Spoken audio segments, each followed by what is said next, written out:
Sir బేసిక్గా మనకి మన ఎంటైర్ జర్నీలో like from paper work to shoot తర్వాత పోస్ట్ ఈ ప్రాసెస్లో మీరు బాగా కంఫర్టబుల్గా ఫీల్ అయిన స్పేస్ ఏంటి, బాగా అన్కంఫర్టబుల్గా ఫీల్ అయిన స్పేస్ ఏంటి అసలు from paper work to post production? First I saw some spark డెఫినెట్గా. నువ్వు నరేట్ చేసినప్పుడు నేను ఒకటి అనుకున్నా, ఐదర్ ఎక్స్ట్రాడినరీ ఉంటాడు లేకపోతే ఇదంతా మనల్ని అంటే అదే నరేటివ్ స్టైల్లో ఐ ఆల్వేస్ బిలీవ్ ఏంటంటే, ఒకటి దే ఆర్ పీపుల్ కట్ చేస్తే ఇది ఫుల్ ఎక్సైట్ అయిపోతుంది చెప్తున్నప్పుడు.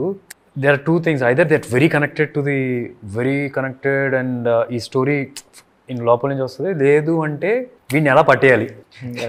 సో అలా ఉంటాయి అనమాట కొన్ని నేను ఇన్నే నరేషన్స్లో. So I just felt that స్టార్టింగ్లో. అండ్ దెర్ ఈస్ సమ్, అంటే నేను పర్సనల్గా కూడా చూస్తాను, అంటే వాట్ ఎవర్ ఎవరైనా నేను రైటర్గా రాస్తున్నప్పుడు, ఏ డైరెక్టర్ అయినా సరే సొంతంగా స్క్రిప్ట్ రాసుకున్నప్పుడు ఏమొస్తుంది అంటే, వాళ్ళు స్వతహాగా ఉన్నప్పుడే వస్తుంది. Right, that person should be something interesting. తేడా గిడా అని పక్కన గుడ్ బ్యాడ్ అన్ని పక్కన పెడితే దే షుడ్ బి సంథింగ్. విన్నప్పుడు దెర్ ఈస్ సంథింగ్, నువ్వు టకటక మాట్లాడేస్తావు, అది యాంగ్జైటీయా అని అనుకోవచ్చు. కాకపోతే there something is not like ఇప్పుడు మనం 10 మందిని చూసామంటే, ఒక 10 మందిలో ఈ ఇతనిలో ఏదో ఉంది, అది గుడ్డా బ్యాడో తెలియదు, దట్ ఈస్ దేర్. అదైతే కనిపించింది నాకు. సో రైటర్గా రాసేటప్పుడు కూడా అలాంటి వాళ్ళు, అలాంటి కొద్దిగా రెగ్యులర్గా కనిపించే క్యారెక్టర్లు కాకుండా రాస్తారన్న ఒక ఫీలింగ్ అయితే వచ్చింది. Every director whatever whoever I work, Indraganti garu చూసారంటే, ఇంద్రగంటి గారికి భాష మీద పట్టు ఉంటుంది చూడు, that I can see in the writing. The way handles some films also, or కొద్దిగా మాట్లాడుతున్నప్పుడు ఆయన క్యారెక్టర్స్ కూడా సంథింగ్ లేదా. ఇప్పుడు సమ్మోహన్ నేను చేసిన క్యారెక్టర్ కానీ ఇప్పుడు చూస్తే ఇలా ఉంటారా అని జస్ట్ అలా అనిపిస్తుంది. So I could see something like that initially. And the first and foremost, దాని తర్వాత ఫస్ట్ షెడ్యూల్ అయినప్పుడు I was like relax. He was like we're up to something అన్న ఫీల్ అయితే వచ్చింది.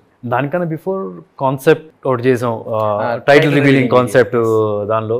అండ్ నువ్వు స్కెచెస్ వేయించి తీసుకొని వచ్చినప్పుడు, then the music from his side వచ్చినప్పుడు కాన్ఫిడెన్స్ వచ్చింది.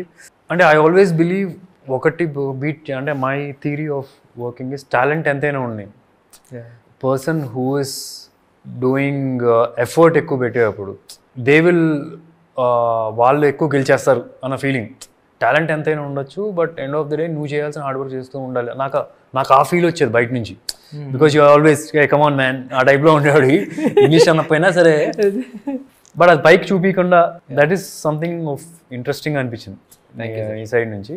సో బాగా అర్థం చేసుకో మా హీరో గారు, నేను కొంచెం తేడా అని చెప్పారు యాక్చువల్లీ. అది నో, స్వతహాగా తేడా అని కాదు, ఇంట్రెస్టింగ్ ఏదో ఒక ఇంట్రెస్ట్ ఉండాలి ఇన్ రియల్లో నాకు కనిపించే డైరెక్టర్.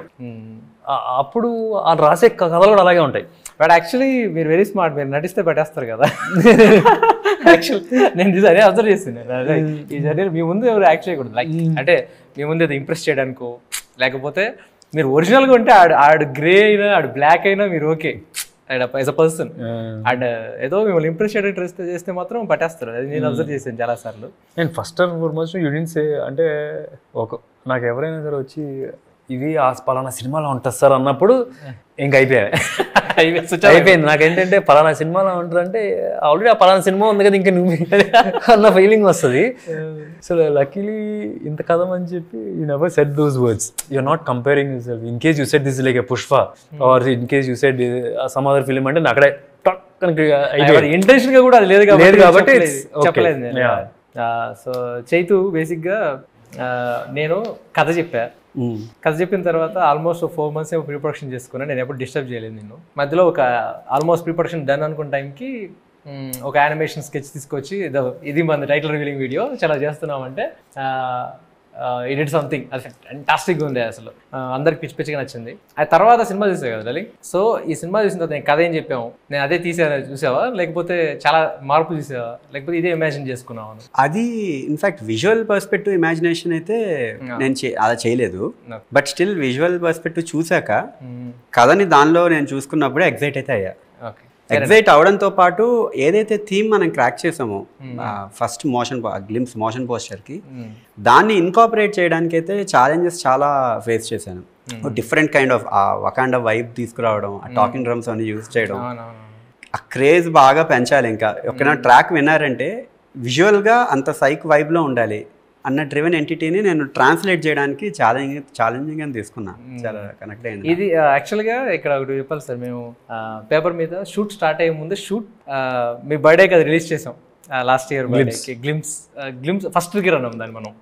ఫస్ట్ ట్రిగర్ దాని సింగిల్ షాట్ లో ప్లాన్ చేస్తున్నప్పుడు యాక్చువల్గా తను స్క్రిప్ట్ పంపించిన తర్వాత కంపోజ్ చేసాడు సార్.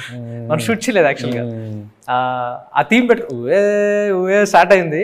ఇంకా అది షూట్ చేస్తున్నప్పుడు పిచ్చిగా అర్చేస్తుంది, ఎందుకంటే ఆ టైం మనకి చాలా తక్కువ ఉండే. ఆ టైంలో నాకు నిజం చెప్పాలంటే టీజర్ కన్నా ఎక్కువ ఫోన్ కాల్స్ అప్పుడు వచ్చేసారు ఫస్ట్ ట్రిగర్ రిలీజ్ అయినప్పుడు.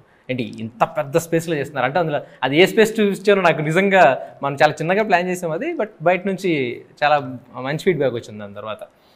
So coming to first song అయిపోయిన తర్వాత మీ ఫీలింగ్ ఏంటి సార్? ఫస్ట్ సాంగ్ నేను మీకు పంపించాను, హరోం హరా సాంగ్.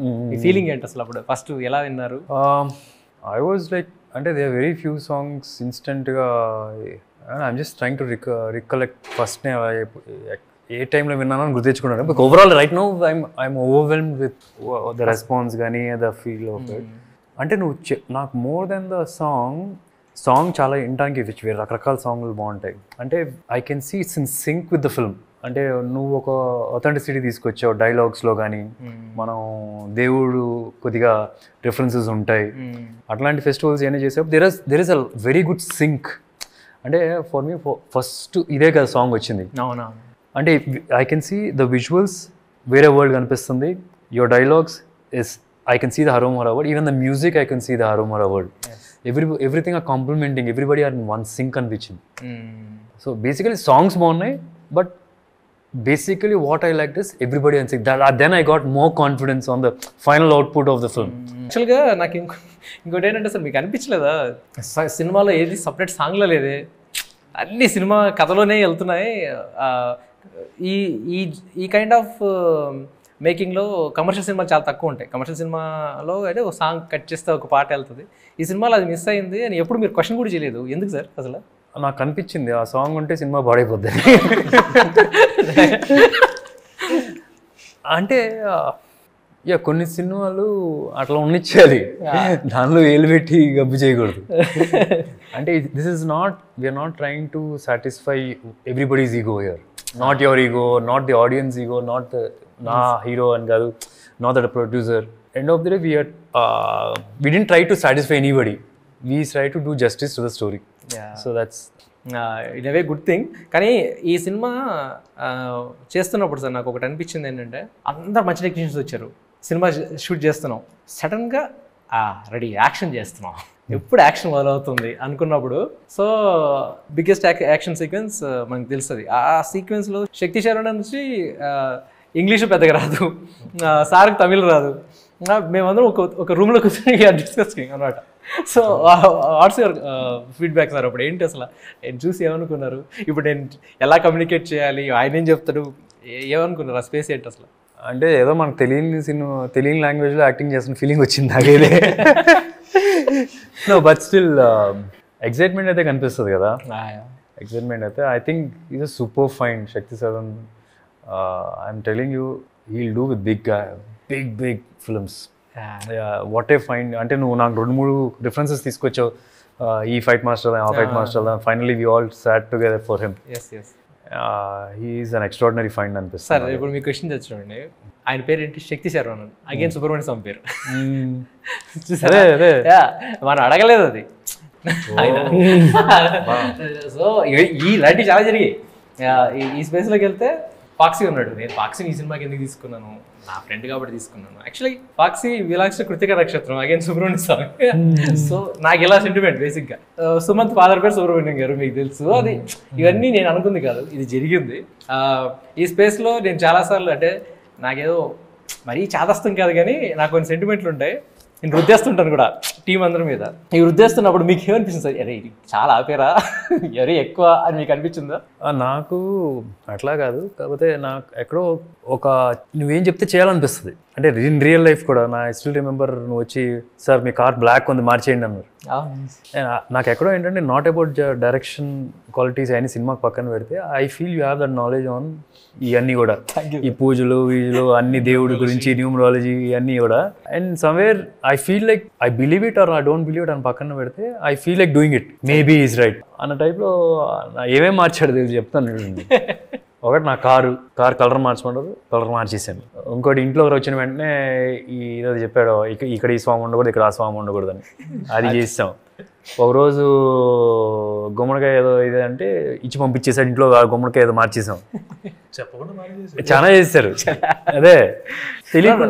బేసిక్గా నాకేంటంటే నాకు ఇష్టమైన వ్యక్తులు అవేమైనా కొంచెం నా అంటే కరెక్ట్గా లేదు అంటే నేను హెసిటేట్ చేయను, ఏమనుకుంటారో ఏంటో. నాకు అంటే నేను ఇష్టపడిన వ్యక్తులు లేకపోతే నాకు తెలియని వ్యక్తులు అంటే నేను వదిలేస్తాను. నేను ఫ్రాంక్గా చెప్పిన బ్లాక్ వేసుకోవద్దాను, నేను బ్లాక్ అండర్వేర్ కూడా వేసుకోవట్లేదు.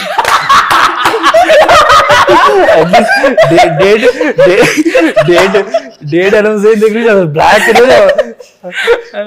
సార్ యాక్చువల్గా అది చేంజ్ తీసుకొస్తుంది పక్క.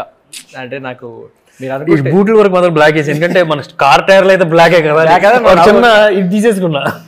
ఓకే అవి పర్లేదు సార్. అంటే కాకపోతే ఇప్పుడు చూడండి, ఆ కార్ మార్చిన తర్వాత కూడా లిటరల్ గా ఏంటంటే మన యాక్షన్ సీక్వెన్స్ అన్ని ఆ కార్ కలర్ మార్చిన తర్వాత జరిగాయి, అన్నీ అనుకున్నట్టు జరిగాయి లిటరల్ గా. ఇక్కడ కాంప్రమైజ్ కూడా అవ్వలేదు లిటరల్ గా. బ్యాట్మ్యాన్ లోగో ఉన్న ఓన్లీ వైట్ కార్ నాకు తెలిసి ప్రపంచంలో సుధీర్ గారు.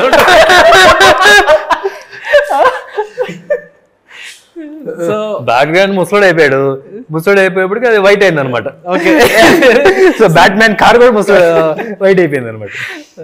ఇక సరే, ఈ తర్వాత మొన్న ఎల్లమ్మ థీమ్ కానీ అదే రాకెట్ లాంచర్ దగ్గర ఇవన్నీ విన్నప్పుడు ఇదేంటి మొత్తం మ్యూజికల్ చేసేసారు ఈ సినిమాని అనిపించలేదా మీకు? Like just enjoying sir little గా బ్యాక్గ్రౌండ్ స్కోర్.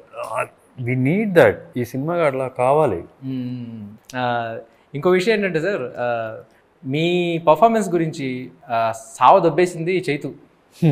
మామూలుగా లేదు. వేరే మీ ఎప్పుడు అంటే మనకి ఏంటంటే మన దగ్గర వచ్చే టాపిక్ వేరే వస్తుంది కదా సార్. నేను ఇది రాగానే మ్యూజిక్ వినిపించేసి ఎగ్జైట్మెంట్లో చెప్పడం మర్చిపోతున్నాను. ఇప్పుడు నీ మాటలో చెప్పు చైతు. చెప్పాలంటే మీరు స్టోరీ చెప్పినప్పుడు అది విజువల్గా కనబడినప్పుడు అసలు లార్జర్ దెన్ లైఫ్ ఇంపాక్ట్ అనేది క్రియేట్ అవ్వాలి అంటే స్క్రీన్ ప్రెజెన్స్లో ఎవరైతే హీరో చేస్తున్నారో అది డెఫినెట్లీ పోస్ట్ ప్రొడక్షన్లో ఉన్న ప్రతి ఎలిమెంట్. అఫ్ కోర్స్ ఇప్పుడు మళ్ళీ డబ్బింగ్కి వస్తే జనరల్గా డైలాగ్స్ ఎవరికి వాళ్ళే చెప్తారు, బట్ మ్యూజిక్ వస్తే అది ఎక్స్పీరియన్స్. ఎప్పుడైనా హీరో మనం ఇప్పుడు హీరోని ఇలా చూస్తున్నాము అన్నప్పుడే హీరోనే ఒక క్యారెక్టరైజేషన్, ఆ powerful characterisation, larger than life impact characterisation, అది రిజిస్టర్ ఎప్పుడైతే అవుతుందో మనలో తెలియకుండా ఆరా ఒకటి క్రియేట్ అయిపోతుందని నేను నమ్ముతా ఇప్పుడు జనరల్గా. ఎందుకంటే మనకు విజువల్గా ఏం కనపడుతుందో అదే జీవితం స్టోరీలో. అంటే అసలు నేనైతే అసలు చాలా షాక్ అయిపోయాను సుధీర్ బాబు గారు, అసలు నిజంగా చెప్తున్నా. ఇది డైరెక్ట్ గా చెప్పాలని క్వశ్చన్ అడిగాను, ఎందుకంటే నాకు చెప్తున్నావు, నేను తీసుకెళ్ళట్లేదు అక్కడ దాకా. నేను అసలు విజువల్ చూస్తున్నప్పుడు అయితే అసలు చాలా షాకింగ్ థింగ్. అంటే నా మైండ్లో ఎన్ని మల్టిపుల్ పర్సనాలిటీస్ గ్రో అయ్యాయి అంటే ఒక ఫ్రేమ్లో మీరు కనబడుతున్న ఒక ఫ్రేమ్లో నేను ఆలోచించే డ్రివెన్గా కోర్ ఇంటెన్స్ అగ్రెషన్ ఉంది, and at the same time responsibility కనబడుతోంది. అండ్ చేయడానికి ఒక ఇన్స్ట్రుమెంట్, కొత్త ఇన్స్ట్రుమెంట్ వాడడానికి కూడా నా మైండ్లో జనరల్గా స్పాంటేనియస్గానే ఏ కంపోజర్ అయినా ప్రాపర్గా థీమ్ కుదరాలి అంటే స్పాంటేనియస్గానే ఐడియాస్ రావాలంటే కంపోజిషన్ అంటే ముందే ఊహించుకుంటాం కాబట్టి మేబీ మ్యూజిక్ కంపోజర్ కొన్ని కన్సీవ్ చేసుకుని ఫిగర్ అవుట్ చేయగలుగుతారు. బట్ విజువల్గా స్కోర్ అంటే డామ్ షూర్గా మీ ప్రెజెన్స్ అనేది నాకు చాలా చాలా ఇంపార్టెంట్ రోల్ ప్లే చేస్తుంది. సార్ ఇక్కడ ఒక విషయం చెప్పాలంటే, సరే ఇది ట్రైలర్లో కూడా షార్ట్ ఉంది కాబట్టి I don't hesitate to admit this. అదేంటంటే ఆఫ్టర్ సీన్ ఆ సిగరెట్ స్వాగ్ ఇలా టర్న్ అవుతారు, మీరు టర్న్ అయిన తర్వాత తను ఎంత ఆలోచించాడంటే ఒక బీజియం, ఓకే అఫ్ కోర్స్ ఒక దెర్ ఇస్ ఎ మెలడీ, శిఖరో శర శరవర్ణర్చన శరవరభం హరోం హర ఇది వచ్చింది. లేదు, ఇదేంటంటే మల్టిపుల్ థాట్స్ వస్తాయి ఈ క్యారెక్టర్ ఇలా చూసినప్పుడు. సుధీర్ గారిని చూడు, ఇప్పుడు ఈ క్యారెక్టర్ని ఆడియన్ ఒకలా చూస్తున్నాడు, అక్కడున్న క్యారెక్టర్స్ ఇంకోలా చూస్తున్నాడు. అసలు ఇవన్నీ కాదు, పైన దేవుడు ఇంకోలా చూస్తున్నాడు. సో ఇన్ని చేసి దాని కాంప్లిమెంటింగ్ గా ఇంకొక కోరస్ యాడ్ చేసాం, సబ్ మెలడీ యాడ్ చేసాం. అదేంటిది గిరిజపతే సదాశివ అంటే ఎగిసిపడే ప్రాణం తమరిదే అంటే ఏంటంటే శివుడికి చెప్తున్నాడు. శివుడికి ఏమంటే నువ్వు ఎక్కువ ఆలోచించుకో, నీ కొడుకే, సో నువ్వు భరించాలంతే అయింది అని. అంటే ఆయనలో ఉన్న విద్వాంసాన్ని అన్నీ ఒకే సిచ్యువేషన్లో చూపించడం అనేది సార్ మ్యూజికల్గా చెప్తున్నాను కదా, ఇవన్నిటికీ ఇంత ఆలోచించాడు తను. దానికి కారణం మీ పర్ఫార్మెన్స్ అని చెప్పాడు. ఇది అది మీకు బయటకు జనాలకు తెలియాలని చెప్పి నేను ఈ క్వశ్చన్ అడిగాను లిటరల్గా. సో షార్ట్గా అసలు చెప్పగలుగుతా మీ పర్ఫార్మెన్స్ సీరియస్లీ చాలా పెద్ద లీడ్. సో లిటరల్గా నేను చాలా ఎంజాయ్ చేశాను ఈ ప్రాసెస్ సార్. ఒక మ్యూజిక్ ప్రాసెస్ నేను చాలా ఎంజాయ్ చేశాను. నేను తనకు కూడా చాలా సార్లు చెప్పాను. ఫ్రాంక్లీ నాకు that is the easiest part in the entire film. Just అంటే నాకు లక్కీగా I don't know from where I got this also. Walking లో నాకు న్యాచురల్ గా నాకు అది వచ్చింది. నువ్వు కూడా నోటీస్ చేసే ఇంతకు ముందు. నాకు అన్నిటికన్నా టఫ్ అనిపించింది నువ్వు అక్కడ వంట వండేటప్పుడు తినేది అవన్నీ నాకు కొత్తగా చాలా బాగుండే. నేను చెప్పాను మీకు చాలా. So that was tough. Both we have achieved. That was tough. అంటే లక్కీగా ఏంటంటే some times you know you should be your natural self ఉంది కదా, అది వచ్చింది కొద్దిగా ఆ క్యారెక్టర్కి. దట్ ఆల్సో హెల్ప్ అనుకుంటున్నా. నేను చాలాసార్లు నేను ఫాక్సీకి కూడా చెప్పాను, మన డిఓపికి చెప్పింది ఏంటంటే బేసిక్గా ఏంటంటే మేము పెద్దగా అదిరిపోయిన షాట్ సూపర్ ఇలా క్లాప్స్ కొనే టైప్ కూడా కాదు మేము. ఓకే నెక్స్ట్ అలా మాట్లాడుకుంటాం. ఆ తర్వాత గ్యాప్లో ఏం పఫ్ స్క్రీన్ ప్రెజెన్స్ రా ఇది అసలు. ఎస్పెషల్లీ దీనికి సార్ మా అంటే ఆ డాబా సీక్వెన్స్లో అయితే మేము ఎన్నిసార్లు చూసుకున్నామో ఫోన్లో పెట్టేసుకున్నాను నేను. అంటే సరిపోదు సార్ అది ప్రతిసారి వెళ్ళి మన అందరి ఫోన్లో ఉన్నాయి తెలుసా మీకు తెలియదు ఆ విషయం. ఆ ఒక్క సీక్వెన్స్ మన అందరి ఫోన్లో ఉన్నాయి. ఎందుకంటే అదొక మెంటల్గా ఒక రకమైన సాటిస్ఫాక్షన్ ఇస్తుంది. ఇది మనం షూట్ చేసామని చెప్పేసి. అది ఇప్పటికీ అలాగే ఉన్నాయి లిటరల్గా. ఇలాంటి సీక్వెన్స్ ఇంకొకటి ఏంటంటే నాకు అనిపించింది, అర్ధరాత్రులు చేసాం, పొద్దున్న 5 గంటల వరకు చేస్తూనే ఉన్నాం. ఎప్పుడు సుధీర్ గారు కూడా క్వశ్చన్ కూడా ఇంకెంతసేపు షూట్ చేస్తున్నారు ఎప్పుడు అట్లా, నీకు ఓకేనా అంటే కాల్ షీట్ పెరుగుతుంది, ప్రొడ్యూసర్ సైడ్ నుంచి ప్రెషర్ ఉంటుందో, ఈ క్వశ్చన్స్ తప్పితే నన్ను ఎందుకైనా ఎంతసేపు చేయిస్తున్నారు ఎప్పుడు ఒక్కసారి కూడా అడగలేదు. మీకు తెలియదు కదా అంటే చెప్తున్నా. అయితే ఒకసారి ఇలా చేస్తున్నప్పుడు నాకు తెలిసి ఆల్మోస్ట్ 24 hours రీచ్ అయిపోయాం. మార్నింగ్ 6 నుంచి స్టార్ట్ చేసాం, next day morning 5:30. Same energy అందరం. అంటే ఇప్పుడు మేము అలా ఉన్నాము అంటే దానికి రీజన్ ఏంటంటే హీరో సైడ్ నుంచి సేమ్ ఎనర్జీ. అలసిపోలేదు మేము, ఇంకా తనకు కూడా తెలుసు, ఎవరు అలసిపోలేదు. లిటరల్గా మీకు గుర్తుంటే సార్ ఆ రోజు సన్ రైజ్ చూసి ప్యాకప్ చెప్పాము మనం. Sunrise to sunrise అది బేసిక్గా ఆ రోజు ఆ షెడ్యూల్ కదా. తెలిసి జెన్యూన్ గా మూవీ ఎక్స్పీరియన్స్, ఆ వర్క్ ఫ్లో ఎక్స్పీరియన్స్ ని ఎంజాయ్ చేస్తే అసలు మనకు స్ట్రెయిన్ తెలియదు. మేబీ అదే జరిగింది. అదే రీజన్ అదే జరిగింది నాకు. అంటే ప్రాసెస్ లో ఇవాల్వ్ అవుతున్నప్పుడు, మన మైండ్ ఇవాల్వ్ అవుతున్నప్పుడు కష్టం తెలియదు. ఇష్టమైన మా డిస్కషన్స్ చేస్తున్నప్పుడు ఎక్కువసేపు మాట్లాడుతూ ఉంటారు, స్ట్రెయిన్ తెలియదు, ఆకలి వేస్తున్న టైం తెలియదు. నేను అది నమ్ముతాను. మ్యూజిక్ స్కోర్ యాక్చువల్లీ ఫ్రాంక్గా చెప్పాలంటే ఆ సీన్ ఏదైతే ఉందో శిఖర్ సర్వర్నాచన, ఆ సీన్ దగ్గర చేసిన థీము మన ఇంటర్వెల్ బ్యాంగ్లో వచ్చే సీక్వెన్స్. యాక్చువల్లీ ఆ సీన్ పెట్టుకొని నేను ఆల్మోస్ట్ లైక్ 4-5 థీమ్స్ అందులో మన మూవీలో ప్రాపర్గా క్రాక్ అయినవి. అసలు ఆ స్వాగ్ గానే ఎక్స్ట్రాడినరీగా నాకు అసలు ఇన్స్పిరేషన్ నిజంగా. శిఖర్ శరవన్నాచన సరవణ పవం హరం హర అదొకటి. అండ్ తందరధరం దరధార ధిర ధిర ధిరధరధం దరధార ధర ధిర, అది ఇన్ఫాక్ట్ మెలడీ చెప్పిన పాడలేరు, బాగా గుర్తురావు పదాలు, అవి చాలా కష్టంగా ఉంటాయి అసలు. ఇన్ఫాక్ట్ ఇంకొక చాలా పాజిటివ్ థింగ్ మనకి లక్ ఏం జరిగిందంటే కొలాబరేటివ్ అప్రోచ్ లో హర్ష అని అతను లిరిక్ రైటర్, అసలు అవుట్ స్టాండింగ్ టాలెంట్. అసలు స్పాంటేనియస్ గా అప్పటికప్పుడు ఒక ఐడియా తత్కారమే. నాకు జనరల్ గా చాలా వరకు కాంప్లికేటెడ్ అంటారు అందరూ. ఇప్పుడు తందరధరం దరధార ధర ధిర ధిరధరధం దరధార ధర ధిర దరధరం దరధార ధర ధిర తరధరం తరం తరే. ఇక్కడ సార్ బేసిక్ గా చాలా మంది నేను ఫేస్ చేసింది లిరిక్ రైటర్లు ఏంటంటే కష్టంగా ఉందండి తత్కారం, ఇక్కడ మీరు ట్యూన్ మార్చుకోండి అంటే నాకు పిచ్చి కోపం వస్తుంది సార్. నాకు మామూలుగానే చాలా కోపం. సౌండింగ్లో నేను అసలు కాంప్రమైజ్ అవ్వలేను. అంటే మ్యూజిక్ కంపోజర్ సైడ్ నుంచి నాకు ఆలోచించడం కాదు, పర్సనల్గా నాకు ఇష్టం ఉండదు. తత్కారం ఎందుకు మార్చాలి. ఈవెన్ అసలు గ్లిమ్స్ దానిలో వాళ్ళవని పరవేష్టి ఘనమర్చిత అఖిల లోక దుహితాధ్వంస స్తంభోద్భవ శివ సుబ్రహ్మణ్య అక్కడికి వెళ్ళింది అండ్ అసలు అది. ఇక్కడ కూడా మనకి నిజంగా అంత విద్వత్తున్న వాళ్ళు దొరికారు సార్. కళ్యాణ్ చక్రవర్తి గారు అసలు అవుట్ స్టాండింగ్ ఇన్పుట్ ఇచ్చారు. అసలు ఈ స్కోర్ నిజంగా చెప్తున్నాను సార్, ఆడియన్స్ థియేటర్లో బయటకు వచ్చిన తర్వాత ఓఎస్టీ కోసం వెయిట్ చేస్తారు. నాకు ఫస్ట్ టైం ఇలాంటి ఓఎస్టీ కోసం, అంటే ఓఎస్టీ చాలా వచ్చాయి, ఒక మంచి techno kind of ఈడియం kind style. ఇది పీక్ యాక్చువల్గా ఎల్లమ్మ అందులో నాట్ స్వాగ్, అది నాట్ స్వాగ్ ఆ పర్ఫార్మెన్స్ ఇచ్చింది సార్. లిటరల్గా అది ఎక్కడి నుంచి వచ్చింది అని తను చెప్తున్నాడు, ముందు నుంచి క్రాక్ చేశాడు. ఫస్ట్ టైం సుబ్రహ్మణ్యం ఇక్కడ మామూలుగా కూర్చునే స్టైల్ ఒకటి ఉంటుంది సుబ్రహ్మణ్యం నాలో భయంగా అనిపిస్తుంది నీకే, అక్కడి నుంచి వచ్చింది అసలు, అక్కడి నుంచి వచ్చింది అనమాట. నాకు అసలు ఎంత బాగా అనిపించిందంటే ఏంటిది ఇది ఇది ఇది వేరే దీనికి ట్రాన్స్ఫర్ తీసుకెళ్తుంది అని చెప్పి వాడాలి మళ్ళీ వాడాలి దీన్ని అనిపించింది.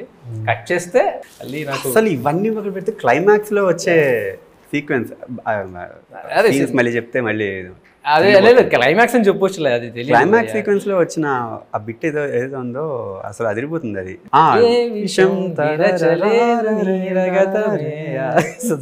సారీ ఏదో మనం ఇంట్లో మాట్లాడేసుకున్నాం. Sorry, let's finish the interview. Sorry. Okay, ఇంకా అడగడానికి ఏం లేదు. నాకు తెలిసి ఈ జూన్ 2024లో జూన్ 14th వచ్చే మన సినిమా సమ్మర్లోనే ద బెస్ట్ ఫిల్మ్గా బయటకు వెళ్తుందని నా నమ్మకం. నా నమ్మకానికి నాకున్న అండ ఏంటంటే నా సుబ్రహ్మణ్య స్వామి కూడా బాగా ఆశీర్వదించి ఈ డేట్ తీసుకొచ్చాడని. ఎందుకంటే మనం తెలిసి పోస్ట్ పోన్ చేయలేదు, జూన్ మంత్ సార్కి లక్కీ అని మనం అనుకుని పోస్ట్ పోన్ చేయలేదు, జరిగింది. అది జరగడంలోనే నాకు తెలిసి సెంటిమెంట్గా వర్కౌట్ అవుతుందని నా ఫీలింగ్. ఇంకోటి ఏంటంటే జూన్లోనే మనం బ్యూటిఫుల్ షెడ్యూల్ చేసాం లాస్ట్ ఇయర్. సో ఈ జూన్లో బ్యూటిఫుల్ విక్టరీ వస్తుందని నా ఫీలింగ్. సో అడ్వాన్స్ కంగ్రాచులేషన్స్ మన టీమ్కి. సో చాలా కాన్ఫిడెంట్గా చెప్తున్నా. So thank you everyone, thanks for the support. Love you sir, love you darling. Thanks. వెట్వేల్ మురుగన్కి ఆగండి, వీడియో అయిపోయిందని అప్పుడే వెళ్ళిపోకండి. మీలాంటి ఎంటర్టైన్మెంట్ లవర్స్ కోసం ఒక మంచి ఆఫర్ తీసుకొని వచ్చేసాను. విత్ దిస్ ఆఫర్ బుక్ మై షోలో ఒక టికెట్ కొంటే ఇంకొక టికెట్ కంప్లీట్లీ ఫ్రీ. పీవీఆర్లో ఫుడ్ అండ్ బెవరేజెస్ మీద 100 రూపీస్ ఆఫ్. ఇవే కాదు, ఇంకా చాలా బ్రాండ్స్ మీద డిస్కౌంట్స్ కూడా ఉన్నాయి. ఇది ఎలా అవైల్ చేసుకోవాలనుకుంటున్నారా? With this IndusInd bank credit card. ఇది lifetime free credit card. అంటే జాయినింగ్ ఆర్ యాన్యువల్ ఫీ లాంటివి ఏమీ ఉండవు. ఇంకెందుకు లేట్, లింక్ డిస్క్రిప్షన్లో ఉంటుంది, వెళ్ళి అప్లై చేసుకోండి.